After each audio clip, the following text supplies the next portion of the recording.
Hi all, welcome to One's Coaching. Today we are going to discuss the subject data structures and algorithm. അപ്പോൾ ഇന്നത്തെ ക്ലാസ്സിലെ data structures and algorithmsലെ module 1ലെ classification of data structures എന്നുള്ള ഒരു ടോപ്പിക്കാണ് discuss ചെയ്യുന്നത്. അപ്പോൾ നമുക്കറിയാം എന്താണ് data structures. Data structures എന്ന് പറഞ്ഞാൽ ഡേറ്റ എന്ന് പറഞ്ഞാൽ എന്താ? It is A collection of facts ആണ്. ഒരുപാട് ഫാക്ട്സ്, നമ്പേഴ്സ്, വേരിയബിൾസ്, ക്യാരക്ടേഴ്സിന്റെ ഒക്കെ കളക്ഷൻ ആണ്. അപ്പം ഈ ഡേറ്റയെ നമ്മൾ സ്ട്രക്ചർ ചെയ്ത് എങ്ങനെയാണ് കമ്പ്യൂട്ടർ സിസ്റ്റത്തിൽ സ്റ്റോർ ചെയ്യുക എന്നുള്ളതാണ് ഡേറ്റ സ്ട്രക്ചറിനകത്ത് ഡിസ്കസ് ചെയ്യുന്നത്. ഇനി നമുക്ക് പലതരത്തിലുള്ള ഡേറ്റ സ്ട്രക്ചേഴ്സ് ആണ് നമ്മൾ കമ്പ്യൂട്ടറിൽ യൂസ് ചെയ്യുന്നത്. അപ്പം ഈ ഡേറ്റ സ്ട്രക്ചേഴ്സ് എന്തിനാണ് യൂസ് ചെയ്യുന്നത്?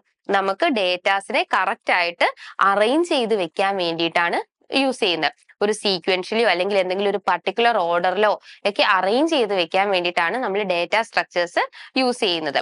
സോ നമ്മളിപ്പോ ഒരു വാർഡ്രോബിൽ ഒരു ഡ്രസ്സ് അടുക്കി വെക്കുന്നു. അപ്പൊ ആ ഡ്രസ്സ് എല്ലാം കറക്റ്റ് ആയിട്ട് തന്നെ നമ്മൾ വെൽ അറേഞ്ച് ചെയ്ത് വെച്ചാൽ നമുക്ക് പെട്ടെന്ന് തന്നെ അത് ആക്സസ് ചെയ്യാൻ ഈസിയാണ്. അതുപോലെ തന്നെയാണ് നമ്മുടെ കമ്പ്യൂട്ടർ സിസ്റ്റത്തിലും നമ്മൾ ഓരോ ഡേറ്റാസും വെൽ അറേഞ്ച്ഡ് ആയിട്ട് ഓർഗനൈസ്ഡ് ചെയ്ത് വെക്കുമ്പോൾ നമുക്ക് ഈസിലി അത് ആക്സസ് ചെയ്യാനും ഡേറ്റ റിട്രീവ് ചെയ്യാനും ഒക്കെ എളുപ്പമാണ്. സോ ഇന്നത്തെ ക്ലാസ്സിൽ എങ്ങനെയാണ് ഇതിന്റെ ക്ലാസിഫിക്കേഷൻ നമ്മൾ ചെയ്യാൻ നോക്കാം. Classification of data structure. Data സ്ട്രക്ചറിനെ നമുക്ക് രണ്ടായിട്ട് ക്ലാസിഫൈ ചെയ്യാം. ഒന്ന് ലീനിയർ ഡേറ്റ സ്ട്രക്ചർ, അടുത്തത് നോൺ ലീനിയർ ഡേറ്റ സ്ട്രക്ചർ. എന്താണ് ലീനിയർ ഡേറ്റ സ്ട്രക്ചറും നോൺ ലീനിയർ ഡേറ്റ സ്ട്രക്ചർ? അതായത് ലീനിയർ എന്ന് വെച്ചാൽ എന്താ? വൺ ആഫ്റ്റർ ദ അതർ, ഒരു ഹൊറിസോണ്ടലി അങ്ങനെ വൺ ആഫ്റ്റർ ഒന്ന് കഴിഞ്ഞിട്ട് അടുത്തത് എന്നുള്ള ലീനിയർ രീതിയിലേക്ക് പോകുന്നതാണ് linear data structure. Non linear എന്ന് പറഞ്ഞാൽ അങ്ങനെയല്ല, പല പല സ്ഥലത്തു നിന്ന് ആക്സസ് ഉള്ളതാണ് നോൺ ലീനിയർ ഡേറ്റ സ്ട്രക്ചർ. ഇനി ലീനിയർ ഡേറ്റ സ്ട്രക്ചറിനെ രണ്ടായിട്ട് ഡിവൈഡ് ചെയ്തിട്ടുണ്ട്. ഒന്ന് സ്റ്റാറ്റിക് ഡേറ്റ സ്ട്രക്ചർ, ഒന്ന് ഡൈനാമിക് ഡേറ്റ സ്ട്രക്ചർ. സോ നമുക്ക് ഈ പേര് കേൾക്കുമ്പോൾ തന്നെ അറിയാം, സ്റ്റാറ്റിക് എന്ന് പറഞ്ഞാൽ എന്താ? കോൺസ്റ്റന്റ്. സ്റ്റാറ്റിക് എന്ന് പറഞ്ഞാൽ എന്താ? കോൺസ്റ്റന്റ്. ഡൈനാമിക് എന്ന് പറഞ്ഞാൽ എന്താ? വേരിയബിൾ. ഡൈനാമിക് എന്ന് പറഞ്ഞാൽ എന്താ? വേരിയബിൾ. സോ സ്റ്റാറ്റിക് എന്ന് പറഞ്ഞാൽ കോൺസ്റ്റന്റ്, ഡൈനാമിക് എന്ന് പറഞ്ഞാൽ വേരിയബിൾ. അതെന്താന്ന് നമുക്ക് പഠിക്കാനുണ്ട്. അപ്പൊ നോക്കാം. ഇനി നോൺ ലീനിയർ ഡേറ്റ സ്ട്രക്ചർ രണ്ടായിട്ട് ക്ലാസിഫൈ ചെയ്തിട്ടുണ്ട്. ഒന്ന് ട്രീ ലൈക്ക് സ്ട്രക്ചർ, ഒന്ന് ഗ്രാഫ് ലൈക്ക് സ്ട്രക്ചർ. ഒന്ന് ട്രീ രീതിയിലെ ഒരു ഹൈറാർക്കിയൽ സ്ട്രക്ചർ, രണ്ടാമത്തെ എന്താണ്? ഗ്രാഫ് രീതിയിലുള്ള ഹൈറാർക്കിയൽ സ്ട്രക്ചർ. അങ്ങനെ രണ്ട് രീതിയിൽ ഡിവൈഡ് ചെയ്തിട്ടുണ്ട്. ഇനി ഇത് നോക്കിക്കേ, സ്റ്റാറ്റിക് ഡേറ്റ സ്ട്രക്ചർ എന്തൊക്കെയായിട്ട് ഡിവൈഡ് ചെയ്തേക്കുന്നത്? ഒന്ന് അറേ ആയിട്ട് ഡിവൈഡ് ചെയ്തിട്ടുണ്ട്. സ്റ്റാറ്റിക് ഡേറ്റ സ്ട്രക്ചർ എന്തായിട്ട്? അറേ ആയിട്ട് ഡിവൈഡ് ചെയ്തിട്ടുണ്ട്. ഡൈനാമിക് ഡേറ്റ സ്ട്രക്ചറോ? Queue, stack, link list. അപ്പം ഡൈനാമിക് ഡേറ്റ സ്ട്രക്ചർ മൂന്നായിട്ടാണ് ഡിവൈഡ് ചെയ്തേക്കുന്നത്. ക്യൂ ഉണ്ട്, സ്റ്റാക്ക്, ലിങ്ക് ലിസ്റ്റ്. ഓക്കെ, അപ്പൊ ക്ലാസിഫിക്കേഷൻ ഓഫ് ഡേറ്റ സ്ട്രക്ചറിലെ ഡേറ്റ സ്ട്രക്ചറിനെ നമുക്ക് രണ്ടായിട്ട് ഡിവൈഡ് ചെയ്യാം. Linear data structure and non linear data structure. Linear data സ്ട്രക്ചറിലെ സ്റ്റാറ്റിക്കും ഡൈനാമിക്കും. സ്റ്റാറ്റിക് മീൻസ് കോൺസ്റ്റന്റ് ആണ്, ഡൈനാമിക് എന്ന് വെച്ചാൽ വേരിയബിൾ ആണ്. ഇനി അടുത്തത് നോൺ ലീനിയർ ഡേറ്റ സ്ട്രക്ചറിനെയോ നമുക്ക് ട്രീ ആയിട്ടും ഗ്രാഫ് ആയിട്ടും. ട്രീ എന്ന് പറഞ്ഞാൽ ഒരു ഹൈറാർക്കിയൽ രീതിയിൽ, ഗ്രാഫ് എന്ന് പറഞ്ഞാൽ നമുക്കറിയാലോ ഗ്രാഫ് ആയിട്ടും ഡിവൈഡ് ചെയ്യാം. ഇനി അടുത്തത് സ്റ്റാറ്റിക് ഡേറ്റ സ്ട്രക്ചറിന് ഒരു സബ് ഗ്രൂപ്പാണ് അറേ. ഡൈനാമിക് ഡേറ്റ സ്ട്രക്ചറിന് ഫർദർ ഡിവൈഡഡ് ഇൻടു 3. ഏതൊക്കെയാണ്? Queue, stack, link list. Okay, ഇനി ഇതെന്താണെന്ന് നമ്മൾ അടുത്ത സ്ലൈഡിൽ നോക്കുന്നത്. നോക്കിയേ, ഫസ്റ്റ് വൺ എന്താണ്? Linear data structure. ഈ ക്ലാസിഫിക്കേഷൻ ഓഫ് ഡേറ്റ സ്ട്രക്ചർ എന്ന് പറഞ്ഞത് വളരെയധികം ഇമ്പോർട്ടന്റ് ആയിട്ടുള്ള ഒരു പോയിന്റ് ആണ്. അപ്പോൾ അതെന്തായാലും യൂണിവേഴ്സിറ്റി എക്സാമിന് എസ്എ ക്വസ്റ്റ്യൻ ആയിട്ട് തന്നെ ചോദിക്കാൻ ചാൻസ് ഉള്ളതാണ്. അപ്പോൾ വളരെ ഇമ്പോർട്ടന്റ് ആയിട്ട് ഇത് മനസ്സിലാക്കിയിരിക്കാം. ലീനിയർ ഡേറ്റ സ്ട്രക്ചർ എന്ന് പറഞ്ഞാൽ എന്താണ്?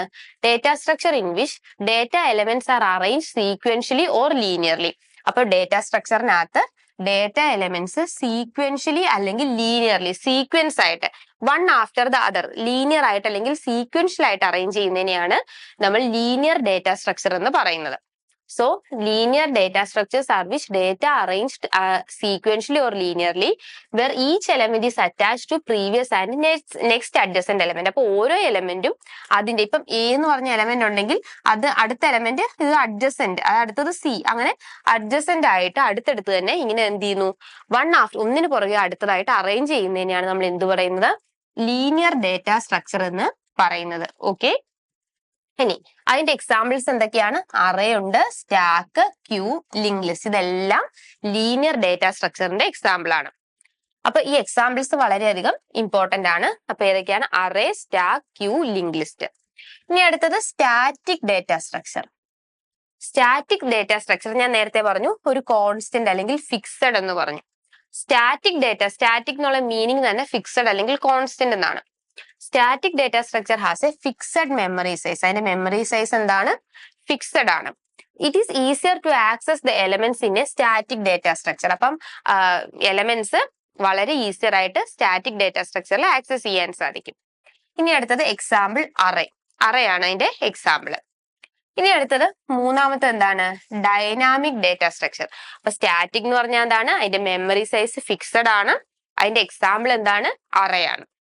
ഇനി ഡൈനാമിക് ഡേറ്റ സ്ട്രക്ചർ എന്ന് പറഞ്ഞാലോ, the size is not fixed.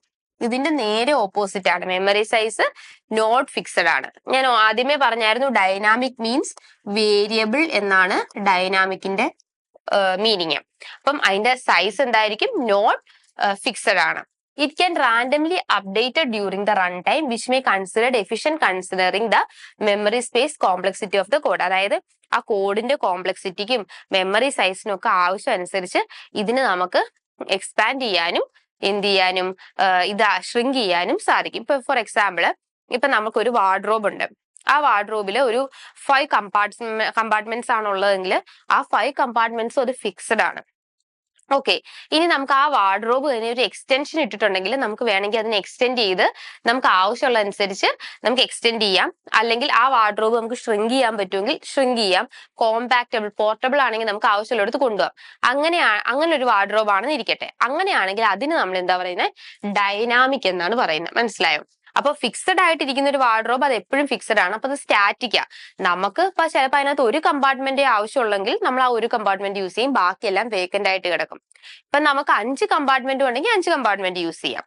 ഇനി അതാണ് സ്റ്റാറ്റിക്. നമുക്ക് ആവശ്യം ഇല്ലെങ്കിലും ഉണ്ടെങ്കിലും അത് അത്രയും കമ്പാർട്ട്മെന്റ്സ് അവിടെ ഉണ്ട്.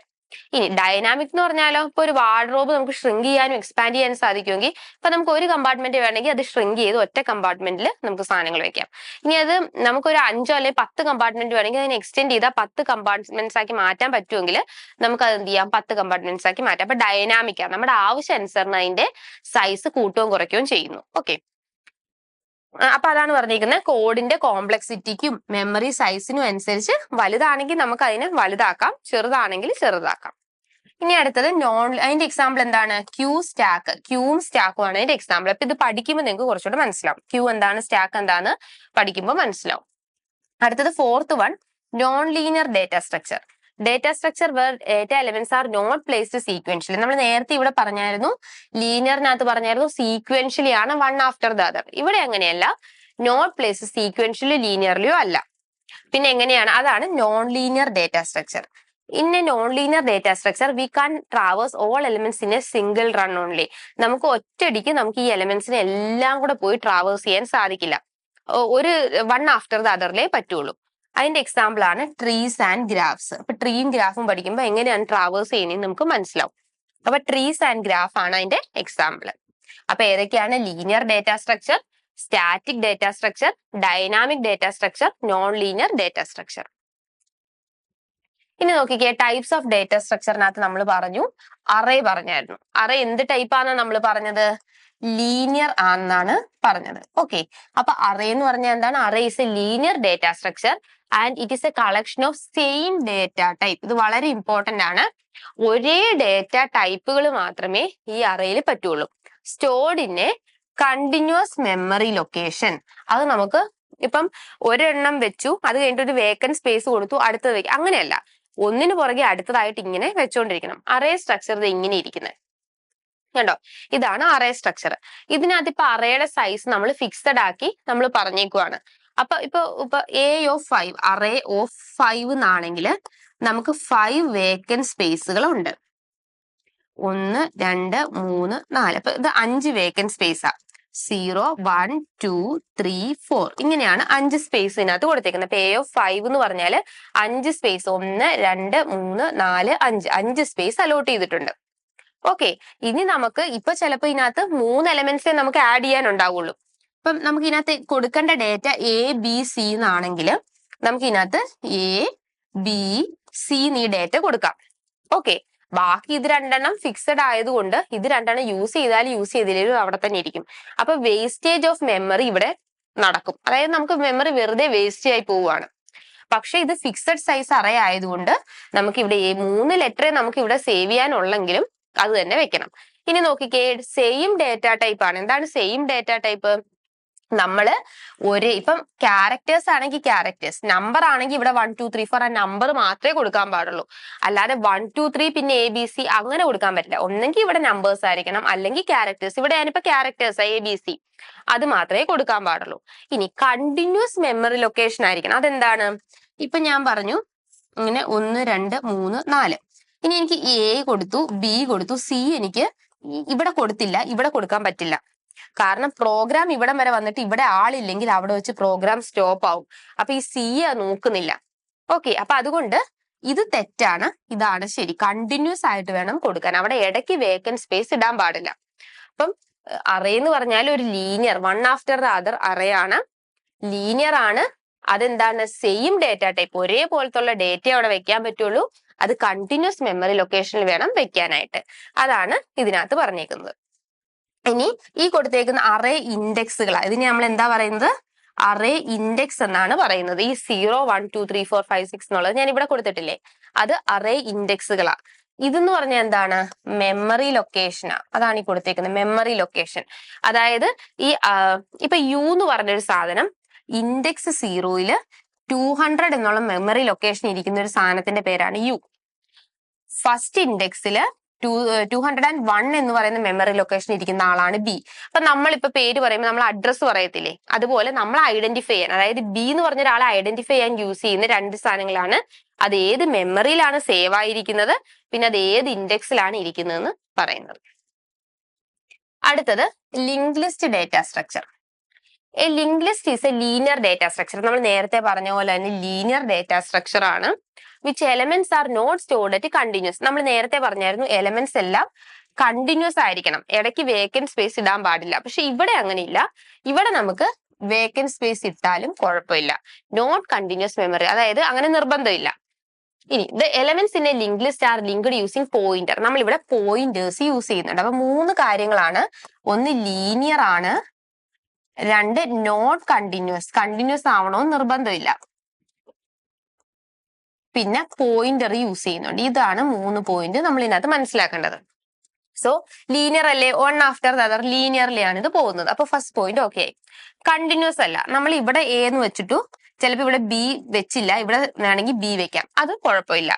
ഇനി പോയിന്റേഴ്സ് ആണ് യൂസ് ചെയ്യുന്നത്. അതായത് ഇത് ഫസ്റ്റ് തുടങ്ങുന്നതിന് നമ്മൾ ഹെഡ് എന്നാ പറയുന്നത്. ഹെഡ് അതായത് തുടങ്ങുന്നത് ഇവിടെയാണ്, സ്റ്റാർട്ടിംഗ് പോയിന്റ് ഇതാന്ന് മനസ്സിലാക്കാൻ വേണ്ടിയിട്ട്.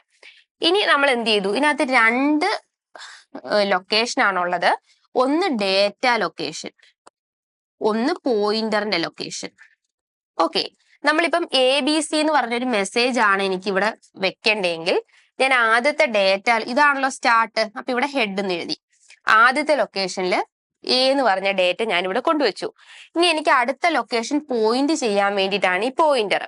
പോയിന്റർ അടുത്ത ഇതുപോലൊരു ലൊക്കേഷൻ, അവിടെ എന്തുണ്ടാവും? 2 എണ്ണം ഉണ്ടാവും. അപ്പൊ ഞാൻ B വെച്ചു, അടുത്ത ലൊക്കേഷനിലേക്ക് പോയിന്റ് ചെയ്തു. പിന്നെ ഞാൻ അടുത്ത ലൊക്കേഷനിൽ C എന്ന് പറഞ്ഞ ഡേറ്റ വെച്ചു. അപ്പം A എന്ന് പറഞ്ഞ ഡേറ്റ ആയി, B ആയി, C ആയി. ഇനി അടുത്ത എനിക്ക് ഡേറ്റ തീർന്നു. അപ്പൊ നമ്മൾ എന്ത് ചെയ്യും? ഇവിടെ ഞാൻ അടുത്ത പോയിന്റ് ചെയ്യാനില്ല, അപ്പൊ നമ്മൾ നൾ എന്നുള്ള വാല്യൂ കൊടുക്കും. ഓക്കെ, അപ്പൊ ഡേറ്റാസ് എങ്ങനെയാ വെക്കുന്നത്? A വെച്ചു, B വെച്ചു, C വെച്ചു. അപ്പൊ നമുക്ക് അങ്ങനെ വെക്കാം. ഇനി താഴോട്ട് വേണമെങ്കിൽ ഇവിടെ വേണമെങ്കിൽ വേറൊരെണ്ണവും കൊടുക്കാം. അപ്പൊ കണ്ടിന്യൂസ് ആയിട്ട് തന്നെ കൊടുക്കണം എന്ന് ഇല്ല. ഈ പോയിന്റർ അനുസരിച്ചാണ് അത് എങ്ങോട്ട് പോകണം, അടുത്ത ഏത് ലൊക്കേഷൻ ആണ് കാണിക്കാൻ വേണ്ടിയിട്ടാണ് ഈ പോയിന്റർ നമ്മൾ യൂസ് ചെയ്യുന്നത്. ഇനി അടുത്തത് stack data structure. Stack is a linear data structure. Stack എന്ന് പറഞ്ഞാൽ എന്താണ്? ലീനിയർ ഡേറ്റ സ്ട്രക്ചർ ആണ്. അത് last in first out manner ഒരു പ്രിൻസിപ്പിൾ ആണ് യൂസ് ചെയ്യുന്നത്. എന്താന്ന് ഞാൻ പറയാം. Entering and retrieving data is possible from only one end. ഇതൊരു ബോട്ടിലാണെന്ന് സങ്കല്പിക്കുക, ഒരു പ്ലാസ്റ്റിക് ബോട്ടിൽ. നമ്മൾ അതിനകത്തേക്ക് നമുക്ക് ABC എന്ന് പറഞ്ഞ ഡേറ്റയാണ് കൊണ്ടുവരേണ്ടത്, ABC. അപ്പൊ നമ്മൾ ഫസ്റ്റ് പൊസിഷനിലേക്ക് A വെച്ചു, സെക്കൻഡ് പൊസിഷനിലേക്ക് B വെച്ചു, തേർഡ് പൊസിഷനിലേക്ക് C വെച്ചു. ഇങ്ങനെ ഓരോ സാധനങ്ങൾ നമ്മൾ വെക്കുന്നതിന് നമ്മൾ പറയുന്നത് പുഷ് ഓപ്പറേഷൻ എന്നാണ്. ഇതാണ് സ്റ്റാക്ക്. ഇതിനെ പറയുന്ന പേരാണ് സ്റ്റാക്ക്. ഈ ബോട്ടിലിനെ പറയുന്ന പേരാണ് സ്റ്റാക്ക്. ഇതിനകത്തേക്ക് നമ്മൾ ഓരോന്നിനും ഇൻസേർട്ട് ചെയ്യുന്ന ഓപ്പറേഷനെ പറയുന്നതാണ് പുഷ് ഓപ്പറേഷൻ. ഓരോന്ന് ഇൻസേർട്ട് ചെയ്യുന്ന ഓപ്പറേഷനെ പറയുന്നത് എന്താണ്? Push operation.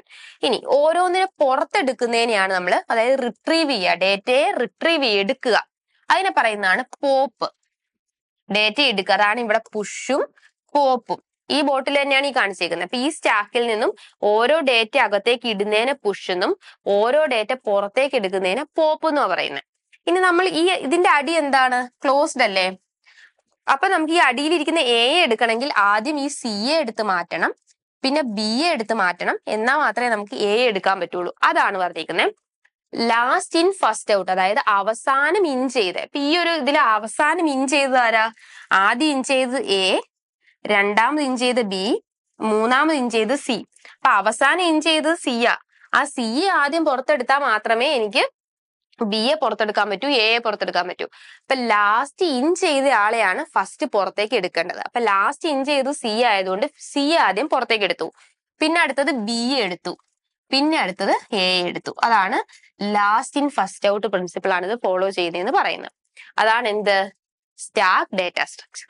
അപ്പൊ ഇതിന്റെ പ്രിൻസിപ്പിൾ വളരെ എന്താണ്? പിന്നെന്താണ്? Retrieving data is possible from one end. നമ്മൾ ഒരു എൻഡിൽ കൂടെ തന്നെയാണ്, അതായത് ഈ മോൾ ഭാഗത്തൂടെ തന്നെയാണ് ഡേറ്റ ഇൻസേർട്ട് ചെയ്യുന്നതും ഡേറ്റയെ പുറത്തെടുക്കുന്നു. ഒറ്റ എൻഡ് മാത്രമേ ഇതായിട്ടുള്ളൂ. പിന്നെ രണ്ട് operations, push and pop. Push എന്ന് പറഞ്ഞാൽ ഇൻസേർട്ട് ചെയ്യുക, പോപ്പ് എന്ന് പറഞ്ഞാൽ പുറത്തെടുക്കുക. അടുത്ത് നോക്കിക്കേ, ക്യൂ ഡേറ്റ സ്ട്രക്ചർ. ക്യൂ നേരെ ഓപ്പോസിറ്റ് ആണ്. ഫസ്റ്റ് ഇൻ ഫസ്റ്റ് ഔട്ട്, ആദ്യം ഇടുന്ന ആളെയാണ് ആദ്യം പുറത്തെടുക്കുക. ഇതൊരു പൈപ്പ് പോലെയാ. ഇതിന്റെ രണ്ട് സൈഡും എന്താണ്?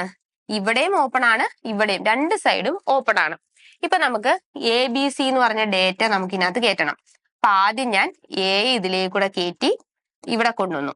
ഇനി അടുത്ത ഡേറ്റ ബി എ ഇവിടെ ബി കൊണ്ടുവന്നു, അടുത്തത് സി കൊണ്ടുവന്നു. അപ്പം ഇതിനകത്ത് ഇൻസേർട്ട് ചെയ്യുന്ന ഓപ്പറേഷൻ നമ്മള് എൻ ക്യു എന്നാണ് പറയുന്നത്. ഇൻസേർട്ട് ചെയ്യുന്ന ഓപ്പറേഷൻ എന്താ പറയുന്നത്? ഇൻസേർട്ട് ചെയ്യുന്നതിനെ എൻ ക്യു എന്നും റിട്രീവ് ചെയ്യുന്നതിനെ ഡി ക്യു എന്നുമാണ് പറയുന്നത്. പുറത്തേക്ക് എടുക്കുന്നതിന് ഡി ക്യു. അപ്പം ഇതിലേക്കൂടെ ഇൻസേർട്ട് ചെയ്യുന്നു, ഇതിലേക്കൂടെ പുറത്തെടുക്കുന്നു. അപ്പൊ ഇവിടെ ഏതായിരിക്കും? എ ആയിരിക്കും ആദ്യം പുറത്തെടുക്കുക, ബി ആയിരിക്കും, പിന്നെ സി ആയിരിക്കും പിന്നെ പുറത്തെടുക്കുക. ഓക്കെ, അപ്പൊ ഇതിനകത്ത് ഫസ്റ്റ് ഇൻ ഫസ്റ്റ് ഔട്ട്. അപ്പൊ ഇവിടെ ആദ്യം ഇൻ ചെയ്തത് എ ആണ്, പുറത്തെടുത്തതും ആദ്യം എ ആണ്. അപ്പൊ ആദ്യം ആരെയാണോ ഇൻ ചെയ്യുന്നത് അവരെ ആയിരിക്കും ആദ്യം പുറത്തെടുക്കുന്നത്. അതാണ് first in first out principle എന്ന് പറയുന്നത്. So data item stored first will be accessed first. അതാണ് പറഞ്ഞേക്കുന്നത്. അപ്പം ഇത് രണ്ട് സൈഡ് ഓപ്പൺ ആയതുകൊണ്ടാണ് നമുക്ക് അങ്ങനെ ചെയ്യാൻ പറ്റുന്നത്. രണ്ട് ഓപ്പറേഷൻ ഉണ്ട്, N Q and D Q. N Q എന്ന് പറഞ്ഞാൽ ഫസ്റ്റ് ഇൻസേർട്ട് ചെയ്യുന്ന ആള്, ഡി ക്യു എന്ന് പറഞ്ഞാൽ ഫസ്റ്റ് പുറത്തെടുക്കുന്ന ആള്. ഓക്കെ, ഇനി അടുത്തത് ട്രീ ഡേറ്റ സ്ട്രക്ചർ. ട്രീ എന്ന് പറഞ്ഞാൽ ഒരു ഹൈറാർക്കിയൽ ഡേറ്റ സ്ട്രക്ചറാ. ഒരു ഹൈറാർക്കിയൽ. ഇതെന്താണ്? നോൺ ലീനിയറാ. ലീനിയർ അല്ലല്ലോ, ഇങ്ങനെ വൺ ആഫ്റ്റർ ദ അതർ അല്ലല്ലോ, അല്ല. ഇതിന്റെ ഓരോ നോഡിനെയും, ഫസ്റ്റ് മെയിൻ ആയിട്ടുള്ള നോഡിനെ നമ്മൾ റൂട്ട് നോഡ് എന്നാണ് പറയുന്നത്. ഇതിന്റെ റൂട്ട് ഇതാണ്. ഇനി ഓരോ നോഡുകൾക്കും ഓരോ ലെവൽ കൊടുത്തിട്ടുണ്ട്. അതാണ് ലെവൽ 0, 1, 2, 3 ഓരോ ലെവലുകൾ കൊടുത്തിട്ടുണ്ട്. ഇനി ഓരോ റൂട്ട് നോഡിന്റെ അടിയിലും ഓരോ സബ് നോഡുകളുണ്ട്. അപ്പൊ ഈ മെയിൻ നോഡിന് നമ്മൾ റൂട്ട് എന്ന് പറയും, അതിലല്ലെങ്കിൽ പേരന്റ് നോഡ് എന്ന് പറയും, പേരന്റ്. ഈ സബ് നോഡുകൾ നമ്മൾ ലീഫ് നോഡ് എന്ന് പറയും, ലീഫ് നോഡ്. ഇത് രണ്ടും എന്താണ്? ലീഫ് നോഡുകളാണ്. ഒരു പേരന്റ് നോഡ് ഉണ്ട്, അതിന്റെ താഴെയുള്ള നോഡുകൾ ലീഫ് നോഡുകൾ എന്ന് പറയും. ഇനി ഒരേ ലെവലിലുള്ള, അതായത് ഇപ്പൊ ഇവിടെ ഒരു നോഡുണ്ട്, ഇത് റൂട്ട് നോഡ്, ഇവിടെ രണ്ട് നോഡുണ്ട്, ഇവിടെയും രണ്ട് നോഡുണ്ട്. കണ്ടോ, ഈ രണ്ട് നോഡുകൾ തമ്മിൽ ഇത് ഒരേ ലെവലാ അല്ലെ? ഒരേ ലെവലല്ലേ? അതിന് നമ്മൾ എന്ത് പറയും? സിബ്ലിംഗ് നോഡ് എന്ന് പറയും, സിബ്ലിങ്സ് എന്ന് പറയും. കാരണം സിബ്ലിങ്സ് എന്ന് പറഞ്ഞാൽ രണ്ടും ഈ ഒരു റൂട്ടിന്റെ ആണ് അല്ലെ? രണ്ട് സിബ്ലിങ്സും ഈ ഒരു റൂട്ടിന്റെ ആണ്. ഇനി ഇവിടെ എന്താണ്? ഇത് രണ്ടും എന്താണ്? ഇത് രണ്ടും സിബ്ലിങ്സ് ആണ്. ഓക്കെ, ഇത് രണ്ടും സിബ്ലിങ്സ് ആണ്. ഇതിന്റെ ഓക്കെ. ഇനി ഇവർ രണ്ടുപേരുടെയും പേരന്റ് നോഡാണ് അല്ലെങ്കിൽ റൂട്ട് നോഡാണ് ഇത്. അങ്ങനെയുള്ള ഒരു ഇതിനെയാണ് നമ്മൾ എന്ത് പറയുന്നത്? ഹൈറാർക്കിയൽ ഡേറ്റ സ്ട്രക്ചർ അല്ലെങ്കിൽ ട്രീ ഡേറ്റ സ്ട്രക്ചർ എന്ന് പറയുന്നത്. അടുത്തത് ഗ്രാഫ് ഡേറ്റ സ്ട്രക്ചർ. ഏതാണ്? Graph data structure. A graph is a non-linear data structure that consists of vertices and edges. ഇതിനകത്ത് വെർട്ടിസസും ഉണ്ട്, എഡ്ജസും ഉണ്ട്. ഗ്രാഫിൽ എന്തൊക്കെയാണ്? വെർട്ടിസസ്. ഈ ഓരോ റൗണ്ടിൽ ഇരിക്കുന്ന ഗ്രീൻ കളറിനെയാണ് നമ്മൾ എന്ത് പറയുന്നത്? വെർട്ടിസസ്. അപ്പൊ ഇവിടെ എത്ര എണ്ണം ഉണ്ട്? 1, 2, 3, 4, 5. 5 വെർട്ടിസസ് ആണ്. ഇവിടെ വെർട്ടിസസ് എത്രയാണ്? 5 ഇനി എഡ്ജ് എന്ന് പറഞ്ഞാലോ ഈ രണ്ട് വെർട്ടിസസിനെ കണക്ട് ചെയ്യുന്നതാണ് എഡ്ജ്. ഇവിടെ എത്ര എഡ്ജ് ഉണ്ട്? ഇതൊരു എഡ്ജ് ആണ്. ഇത് രണ്ട് വെർട്ടിസസിന്, ഇത് രണ്ടാമത്തത്, ഇത് മൂന്നാമത്തത്, ഇത് രണ്ട് തന്നെയാണ് നാലാമത്തത്, ഇത് അഞ്ചാമത്തത്, ഇത് രണ്ടെണ്ണം ആറാമത്തത്, ഇത് 7. അപ്പം ഇതിനകത്ത് എത്ര എഡ്ജസ് ഉണ്ട്? എഡ്ജസ് എന്ന് പറഞ്ഞാല് 7. ഓക്കെ, അപ്പൊ ഈ രണ്ട് വെർട്ടിസസിലെ കണക്ട് ചെയ്യുന്നതാണ് എഡ്ജസ്. ഓരോ ഇതിനെയാണ് നമ്മൾ ഓരോ നോഡുകളെയാണ് വെർട്ടിസസ് എന്ന് പറയുന്നത്. ഓക്കെ, അപ്പൊ ഇതാണ് ഗ്രാഫ് ഡേറ്റ സ്ട്രക്ചർ. അപ്പോ ഇന്നത്തെ ക്ലാസ്സിൽ നമ്മൾ എന്തൊക്കെയാ പഠിച്ചത്? Classification of data structure, linear ഉണ്ട്, നോൺ ലീനിയർ ഉണ്ട്. ലീനിയർ എന്ന് പറഞ്ഞാൽ one after the other sequentially arrange ചെയ്യുന്നതിനെ, നോൺ ലീനിയർ എന്ന് പറഞ്ഞാൽ ഹൈറാർക്കിയൽ ആയിട്ട് അറേഞ്ച് ചെയ്യുന്നതിനെ. അപ്പൊ അതിന്റെ എക്സാമ്പിൾ അറേ പഠിച്ചു, queue, stack, tree, graph, link list. ഇത്രയും കാര്യങ്ങളാണ് ഇന്നത്തെ ക്ലാസ്സിൽ ഡിസ്കസ് ചെയ്യുന്നത്. With this, I am concluding the session. Thank you. Keep watching once.